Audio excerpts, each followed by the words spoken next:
बोलिए श्री कृष्ण भगवान की जय। मैं आप सभी को ये बताना चाहती हूँ कि हमारे दो चैनल और भी हैं, मधुर भजन और आरती के लिए मन राखियो और डेली जनरल नॉलेज के क्वेश्चंस के लिए लर्निंग बाय डूइंग। इन दोनों के लिंक डिस्क्रिप्शन बॉक्स में दे दिए हैं, एक बार आप जाकर देखिएगा जरूर। आइए श्रीमद् भागवत गीता के अध्याय 18 का गुणगान करते हैं। अगर आपको अच्छा लगे तो लाइक शेयर सब्सक्राइब जरूर कीजिएगा। उसके उपरांत अर्जुन बोले, हे महाभाव, हे अंतर्यामिनी, हे वासुदेव, मैं संन्यास और त्याग के तत्व को पृथक पृथक जानना चाहता हूँ। इस प्रकार अर्जुन के पूछने पर श्री कृष्ण भगवान बोले, हे अर्जुन,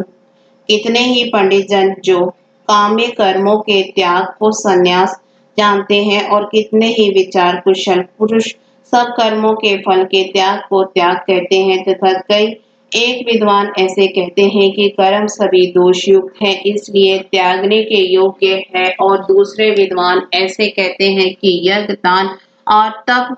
रूप कर्म त्यागने योग्य नहीं है। परंतु हे अर्जुन, उस त्याग के विषय में तू मेरे निश्चय को सुन। हे पुरुष श्रेष्ठ, वह त्याग सात्विक, राजस और तामस ऐसे तीनों प्रकार का ही कहा गया है, तथा यज्ञ दान और तप रूप कर्म त्यागने के योग्य नहीं है, किंतु वह निसंदेह करना कर्तव्य है, क्योंकि यज्ञ दान और तप यह तीनों ही बुद्धिमान पुरुषों को पवित्र करने वाले हैं। इसलिए हे पार्थ, यह यज्ञ दान और तप रूप कर्म तथा और भी संपूर्ण श्रेष्ठ कर्म आसक्ति को और फलों को त्याग कर अवश्य करने चाहिए, ऐसा मेरा निश्चय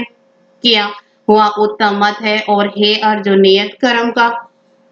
त्याग करना योग्य नहीं है, इसलिए मोक्ष से उसका त्याग करना तामस त्याग कहा गया है। यदि कोई मनुष्य जो कुछ कर्म है वह सब ही दुख रूप है, ऐसे समझकर शारीरिक ईश के भय से कर्मों का त्याग कर दे, तो वह पुरुष उस राजस त्याग को करके भी त्याग के फल को प्राप्त नहीं होता, अर्थात उसका वह त्याग करना व्यर्थ ही होता है। हे अर्जुन, करना कर्तव्य है ऐसे समझकर ही जो शास्त्र विधि से नियत किया हुआ कर्तव्य कर्म आसक्ति को और फल को त्याग कर किया जाता है, वह ही सात्विक त्याग माना गया है, अर्थात कर्तव्य कर्मों को स्वरूप से न त्याग कर उनमें जो आसक्ति और फल का त्यागना है वही सात्विक त्याग माना गया है। हे अर्जुन, जो पुरुष एक कल्याणकारक कर्म से तो द्वेष नहीं करता और कल्याणकारक कर्म से आसक्त नहीं होता है, वह शुद्ध सत्गुण से युक्त हुआ पुरुष संशय रहित ज्ञानवान और त्यागी है, क्योंकि देहधारी पुरुष के द्वारा संपूर्णता से सब कर्म त्यागे जाने को शक्य नहीं है। इससे जो पुरुष कर्मों के फल का त्यागी है वह त्यागी है ऐसा कहा जाता है। सकामी पुरुषों के कर्मों का ही अच्छा बुरा और मिला हुआ ऐसे तीन प्रकार का फल मरने के पश्चात भी होता है, और त्यागी पुरुषों के कर्मों का फल किसी काल में भी नहीं होता, क्योंकि उनके द्वारा होने वाले कर्म वास्तव में कर्म नहीं है। ए महाभाव, संपूर्ण कर्मों की सिद्धि के लिए अर्थात संपूर्ण कर्मों के सिद्ध होने में यह पांच हेतु सांख्य सिद्धांत में कहे गए हैं, उनको तू मेरे से भली प्रकार जान। हे अर्जुन, इस विषय में आधार और कर्ता तथा न्यारे न्यारे करण और नाना प्रकार की न्यारी न्यारी चेष्टा एवं वैसे ही पांचवा हेतु देव कहा गया है, क्योंकि मनुष्य मन वाणी और शरीर से शास्त्र के अनुसार अथवा विपरीत भी जो कुछ कर्म आरंभ करता है उसके यह पांचों ही कारण है। परंतु ऐसा होने पर भी जो पुरुष अशुद्ध बुद्धि होने के कारण उस विषय में केवल शुद्ध स्वरूप आत्मा को करता देखता है, वह मलिन बुद्धि वाला अज्ञानी यथार्थ नहीं देखता है। हे अर्जुन, जिस पुरुष के अंतःकरण में मैं करता हूँ ऐसा भाव नहीं है, तथा जिसकी बुद्धि सांसारिक पदार्थों में और संपूर्ण कर्मों में लिपायमान नहीं होती, वह पुरुष इन सब लोगों को मारकर भी वास्तव में न तो मारता है और न पाप से बनता है। हे भारत, ज्ञाता ज्ञान और यह तीनों तो कर्म के प्रेरक है, अर्थात इन तीनों के संयोग से तो कर्म में प्रवृत्त होने की इच्छा उत्पन्न होती है, और कर्ता करण और क्रिया यह तीनों कर्म के संग्रह अर्थात इन तीनों के संयोग से कर्म बनता है। उन सब में ज्ञान और कर्म तथा कर्ता भी गुणों के भेद से सांख्य शास्त्र में तीन तीन प्रकार से कहे गए हैं, उनको भी तू मेरे से भली प्रकार सुन। हे अर्जुन, जिस ज्ञान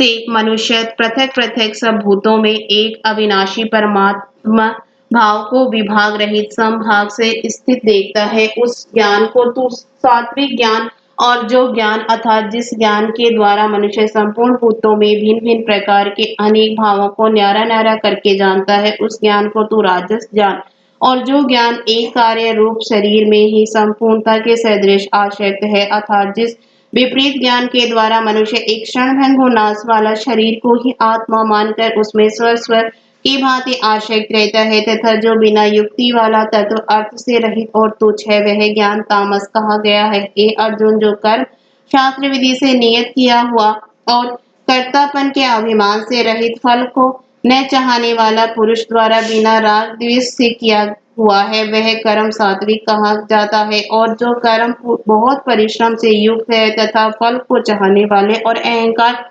युक्त पुरुष द्वारा किया जाता है वह कर्म राजस कहा गया है तथा जो कर्म परिणाम हानि हिंसा और सामर्थ्य को न विचार कर केवल अज्ञान से आरंभ किया जाता है वह कर्म तामस कहा जाता है। हे अर्जुन, जो कर्ता आसक्ति से रहित और अहंकार के वचन न बोलने वाला धैर्य और उत्साह से युक्त कार्य के सिद्ध होने और न होने में हर्ष शोकादि विकारों से रहित है वह कर्ता तो सात्विक कहा जाता है। जो आसक्ति से युक्त कर्मों के फलों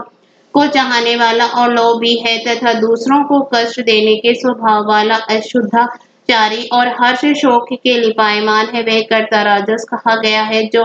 विक्षेप युक्त चित्त वाला, शिक्षा से रहित, घमंडी, धूर्त और दूसरे की आजीविका का नाशक एवं शोक करने के स्वभाव वाला आलसी और दीर्घसूत्री है वह कर्ता तामस कहा गया है। हे अर्जुन, तो बुद्धि का और धारण शक्ति का भी गुणों के कारण तीन प्रकार का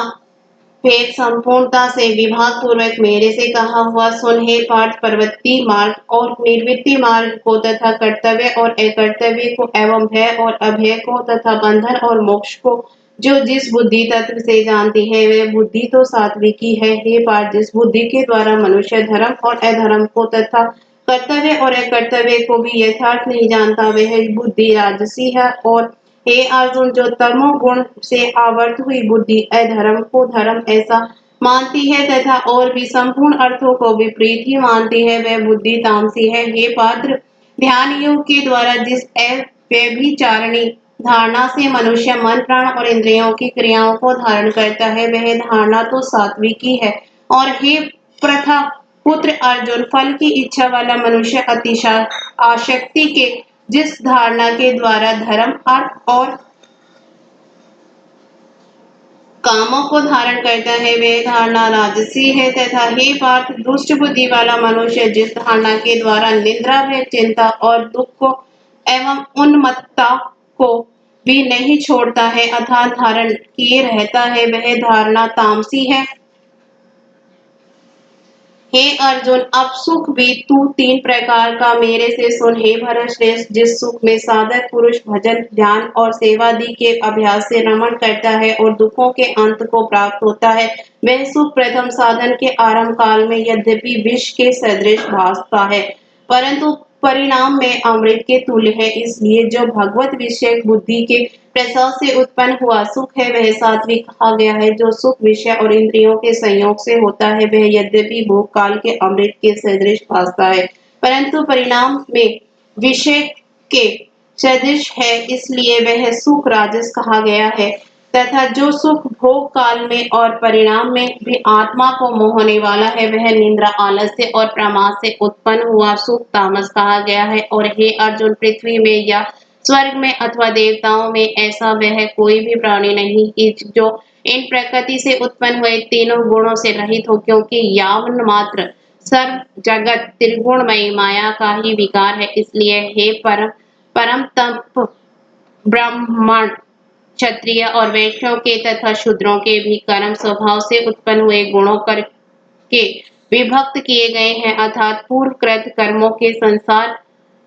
रूप स्वभाव से उत्पन्न हुए गुणों के अनुसार विभक्त किए गए हैं। उनमें अंतःकरण का निग्रह, इंद्रियों का दमन, बाहर भीतर की शुद्धि, धर्म के लिए कष्ट सहन करना और क्षमा भाव एवं मन इंद्रियां और शरीर की सरलता, आस्तिक बुद्धि, शास्त्र विषयक ज्ञान और परमात्म मत तत्व का अनुभव भी। ये तो ब्राह्मण के स्वाभाविक कर्म है। शूरवीरता, तेज धैर्य, चतुरता और युद्ध में भी न भागने का स्वभाव एवं दान और स्वामी भाव अर्थात निस्वार्थ भाव से सबका हित सोचकर शास्त्राज्ञानुसार शासन द्वारा प्रेम के सहित पुत्र तुल्य प्रजा को पालन करने का भाव, ये सब क्षत्रिय के स्वाभाविक कर्म है। खेती, गोपालन और क्रय विक्रय रूप सत्य व्यवहार ये वैश्य के स्वाभाविक कर्म है और सब वर्णों की सेवा करना यह शूद्र का भी स्वाभाविक कर्म है। एवं इस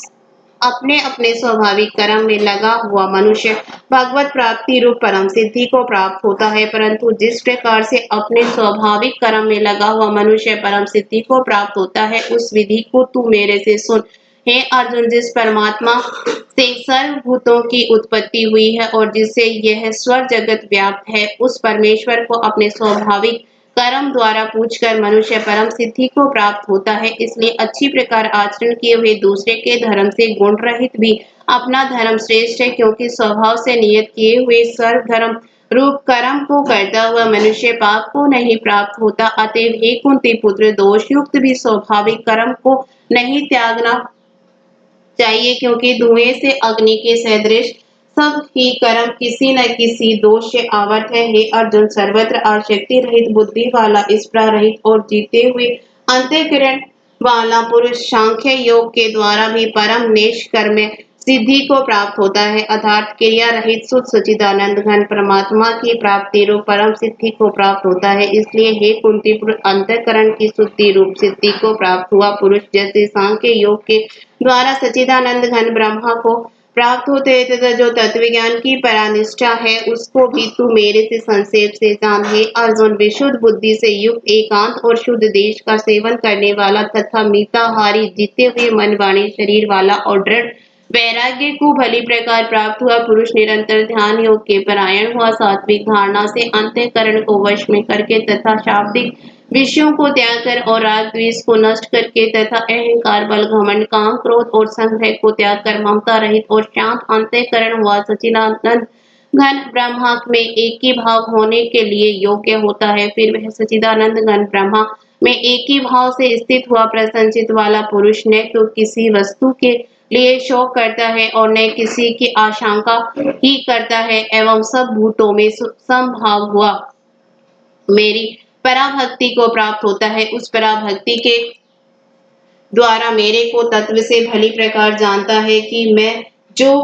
और जिस प्रभाव वाला हूँ, तथा उस भक्ति से मेरे को तत्व से जानकर तत्काल ही मेरे में प्रवेश हो जाता है, अर्थात अनन्य भाव से मेरे को प्राप्त हो जाता है। फिर उसकी दृष्टि में मुझ वासुदेव के सिवा और कुछ भी नहीं रहता। मेरे परायण व निष्काम कर्म योगी तो संपूर्ण कर्मों को सदा करता हुआ भी मेरी कृपा से सनातन अविनाशी परम पद को प्राप्त हो जाता है। इसलिए हे अर्जुन, तू सब कर्मों को मन से मेरे में अर्पण करके मेरे परायण हुआ समता बुद्धि रूप निष्काम कर्म योग का अवलंबन करके निरंतर मेरे में चित्त वाला हो। इस प्रकार तू मेरे में निरंतर मन वाला हुआ मेरी कृपा से जन्म मृत्यु आदि सब संकटों को अनायास ही तर जाएगा, और यदि अहंकार के कारण मेरे वचनों को नहीं सुनेगा तो नष्ट हो जाएगा, अर्थात परमार्थ से भ्रष्ट हो जाएगा। जो तू अहंकार को अवलंबन करके ऐसा मानता है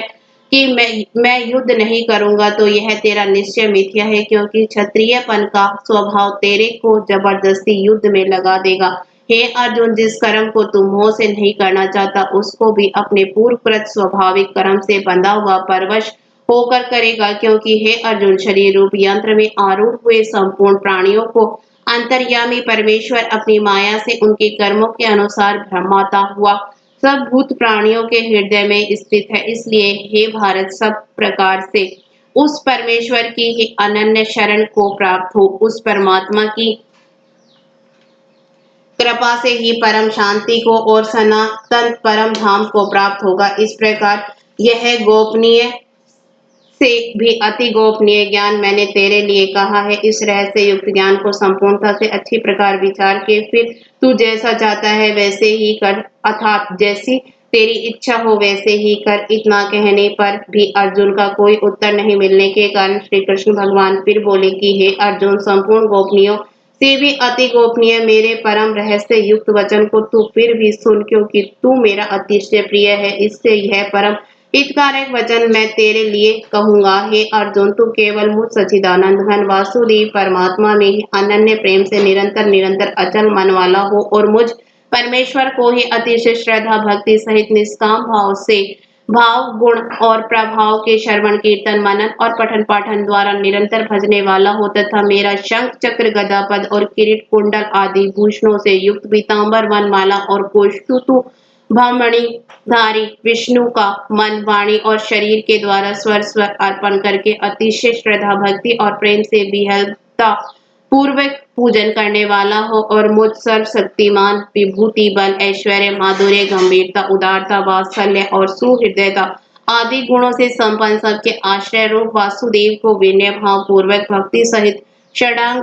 दंडवत प्रणाम कर। ऐसा करने से तू मेरे को ही प्राप्त होगा, यह मैं तेरे लिए सत्य प्रतिज्ञा करता हूँ। क्योंकि तू मेरा अत्यंत प्रिय सखा है, इसलिए सर्व धर्मों को अर्थात संपूर्ण कर्मों के आश्रय को त्याग कर केवल एक मुझ सच्चिदानंद वासुदेव परमात्मा की ही अनन्य शरण को प्राप्त हो। मैं तेरे को संपूर्ण पापों से मुक्त कर दूंगा, तू शोक मत कर। हे अर्जुन, इस प्रकार तेरे हित के लिए कहे हुए इस गीता रूप परम रहस्य को किसी काल में भी न तो तप रहित मनुष्य के प्रति कहना चाहिए और न भक्ति रहित के प्रति तथा न बिना सुनने की इच्छा वाले के ही प्रति कहना चाहिए, एवं जो मेरी निंदा करता है उसके प्रति भी नहीं कहना चाहिए। परंतु जिनमें यह सब दोष नहीं हो ऐसे भक्तों के प्रति प्रेम पूर्वक उत्साह के सहित कहना चाहिए। क्योंकि जो पुरुष मेरे में परम प्रेम करके इस परम रहस्य युक्त गीता शास्त्र को मेरे भक्तों में कहेगा अर्थात निष्काम भाव से प्रेम पूर्वक मेरे भक्तों को पढ़ावेगा या अर्थ की व्याख्या द्वारा इस प्रकार प्रचार करेगा, वह निसंदेह मेरे को ही प्राप्त होगा और न तो उससे बढ़कर मेरा अतिशय प्रिय कार्य करने वाला मनुष्यों में कोई है और न उससे बढ़कर मेरा अत्यंत प्यारा पृथ्वी में दूसरा कोई होवेगा। तथा हे अर्जुन, जो पुरुष इस धर्म में हम दोनों के संवाद रूप गीता शास्त्र को पढ़ेगा अर्थात नित्य पाठ करेगा, उसके द्वारा मैं ज्ञान यज्ञ से पूजित होऊंगा, ऐसा मेरा मत है। जो पुरुष श्रद्धा युक्त और दोष दृष्टि से रहित हुआ इस गीता शास्त्र का श्रवण मात्र भी करेगा, वह भी पापों से मुक्त हुआ उत्तम कर्म करने वालों के श्रेष्ठ श्लोकों को प्राप्त होवेगा। इस प्रकार गीता का महात्म्य में कहकर भगवान श्री कृष्ण चंद्र आनंद कंद से अर्जुन से पूछा, हे पार्थ, क्या यह मेरा वचन तेने एकाग्रचित से श्रवण किया? और हे धनंजय, क्या तेरे अज्ञान से उत्पन्न हुआ मोह नष्ट हुआ? इस प्रकार भगवान के पूछने पर अर्जुन बोले, हे अच्युत, आपकी कृपा से मेरा मोह नष्ट हो गया और मुझे स्मृति प्राप्त हुई है, इसलिए मैं संशय रहित हुआ स्थित हूँ और आपकी आज्ञा पालन करूंगा। इसके उपरांत संजय बोले, हे राजन, इस प्रकार मैंने श्री वासुदेव और महात्मा अर्जुन के इस अद्भुत रहस्य युक्त और रोमांचकारक संवाद को सुना, कैसे कि श्री व्यास जी की कृपा से दिव्य दृष्टि द्वारा मैंने इस परम रहस्य युक्त गोपनीय योग को साक्षात कहते हुए स्वयं योगेश्वर श्री कृष्ण भगवान से सुना है। इसलिए हे राजन, श्री कृष्ण भगवान और अर्जुन के इस रहस्य युक्त कल्याणकारक और अद्भुत संवाद को पुनः पुनः स्मरण करके मैं बारंबार हर्षित होता हूँ तथा हे राजन, श्री हरि के उस अति अद्भुत रूप को भी पुनः पुनः स्मरण करके मेरे चित्त में महान आश्चर्य होता है और मैं बारंबार हर्षित होता हूँ। हे राजन, विशेष क्या कहूँ, जहाँ योगेश्वर श्री कृष्ण भगवान है और जहाँ गांडीव धनुषधारी अर्जुन है, वहीं पर श्री विजय विभूति और अचल नीति है, ऐसा मेरा मत है। बोलिए श्री कृष्ण भगवान की जय।